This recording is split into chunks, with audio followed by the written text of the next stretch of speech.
Hey everybody, welcome back to the channel. Do you ever just find yourself looking through your library of games, trying to decide one to play, and guess what? You pull out a game you've already beaten like 10, 20 times. But here's the thing, the game isn't that great, but for some reason you just love playing it. Well, I do the same thing, so I thought I would make a video talking about a couple of my retro gaming guilty pleasures. And that's what I want to talk about on today's episode. So roll that intro. Oh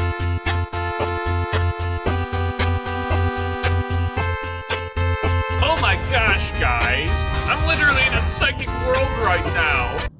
So like I said in the intro, there's just certain games that we keep going back and playing no matter how long it's been since we played it, how many times we've beaten it, or how far we've even gotten in the game. We just continue to go back and keep playing them. And those games are usually fantastic games. But I thought I'd take a look at 3 games that are a guilty pleasure of mine.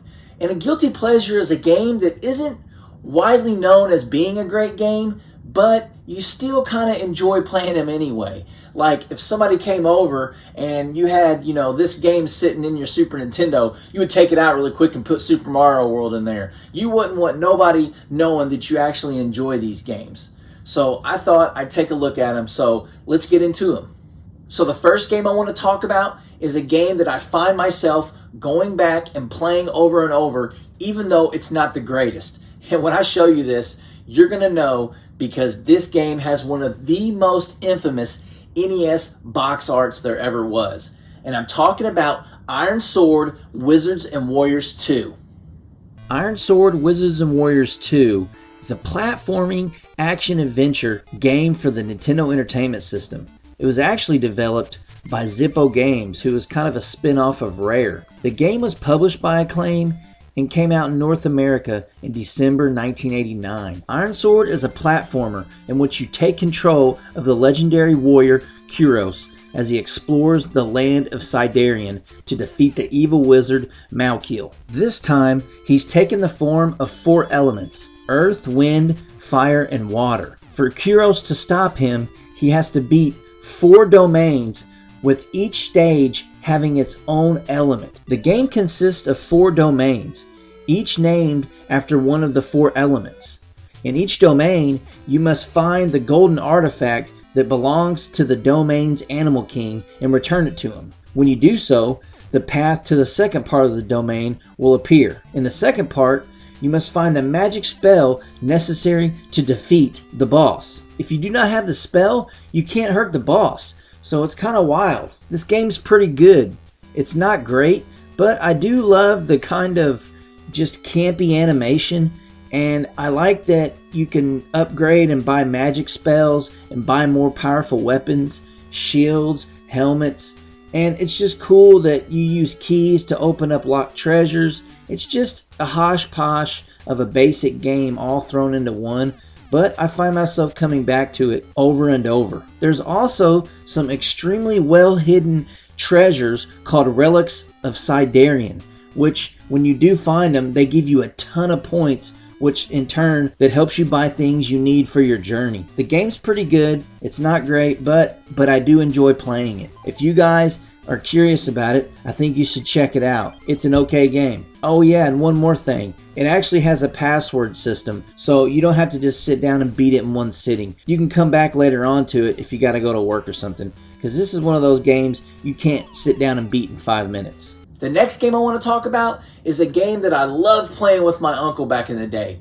We rented this game countless times, and I'm pretty sure we owned it at one point. But we were huge wrestling fans, so when we got our hands on WWF Royal Rumble for the Super Nintendo, man, this game was fantastic. So let's check it out. The next game I want to talk about is WWF Royal Rumble for the Super Nintendo. It was made by Acclaim Entertainment, which when you look at the box, all you see is the LJN logo, and trust me, I was super skeptical too. I just came off from playing Super WrestleMania, so I was extremely hyped for this game. WWF Royal Rumble is a decent game, and back in the day it did score really well in the gaming magazines. The game boasts several new features, including an on-screen grapple meter, steel chairs that can be used as weapons, and also it has a variety of new moves, including illegal tactics such as choking and eye raking. Plus, each wrestler has their own signature finishing move, which back in the day was fantastic. Granted, the game isn't that fun when you play it single player, but it really starts to shine when you play in co-op mode.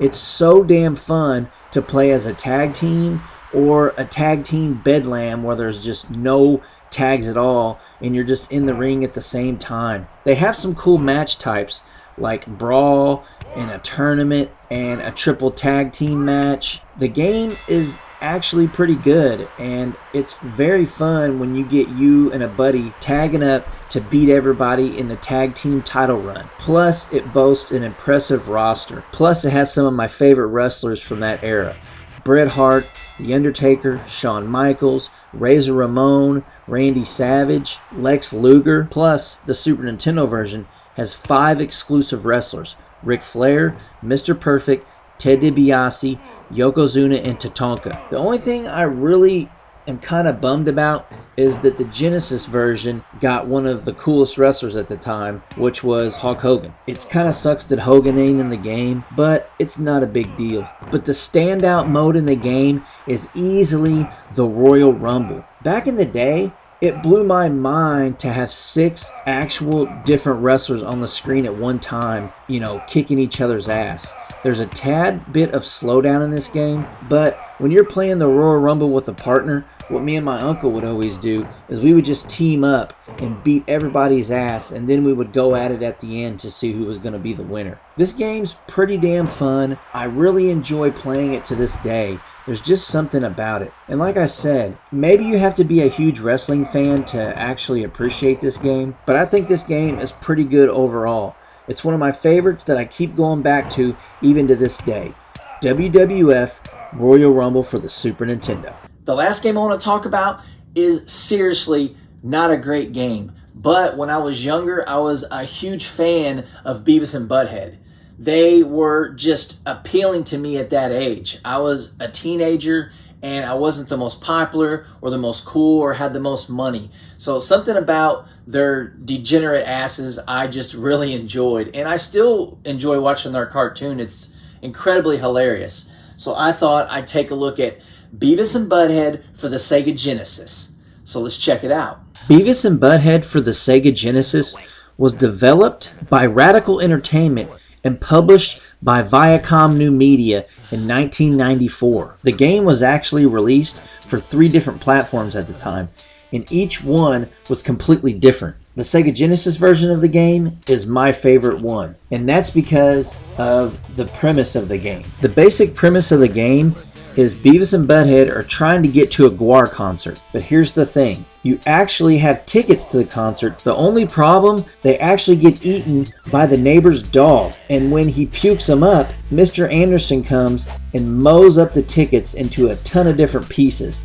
And now you have to play the entire game, going to different locations, trying to find pieces of the GWAR ticket so you can put them all back together to attend the concert at the end of the game. Now this game is incredibly flawed, and back in the day a lot of the video game magazines criticized it for its trial and error gameplay. I mean, you just don't know what to do in this game. There's no hints, there's no tricks. The game is just a ton of trial and error, but it's almost 100% faithful looking to the original cartoon. This game looks incredible for a Genesis game. I always enjoyed the art style of Beavis and Butthead, so when they came and actually put it onto a home console at the time, I thought it looked great, and I enjoyed playing the hell out of it. I went back to it recently, and it isn't the greatest game. I think it was more because I was extremely into Beavis and Butthead, but the game actually is kind of fun when you figure out what to do. There's a lot of bad things about this game, and one of the things I complain the most about it is there's a couple spots in this game where you just take damage no matter what. You just get hit, or you jump in a pit, or something happens that is just unavoidable, and I think that's the cheapest game mechanic. But The game is faithful to the cartoon. It has raunchy humor. It's kind of funny to go to Burger World and drop a rat inside the deep fryer and then serve it with the order of fries to an actual customer. So I just thought that was really funny. And this game is just kind of a joke, but I think if you sit down and give it a shot, the puzzle solving is kind of cool when you finally figure out how to beat certain parts of the game. So I think you guys should check it out. It's not the greatest, but if you're a fan of Beavis and Butthead, you might get some enjoyment out of it. Well, there you go. That's just 3 of my retro gaming guilty pleasures.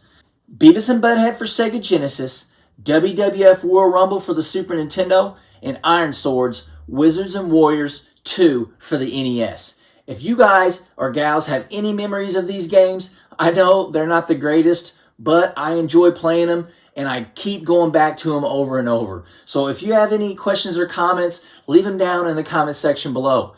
Don't forget to like, comment, and subscribe.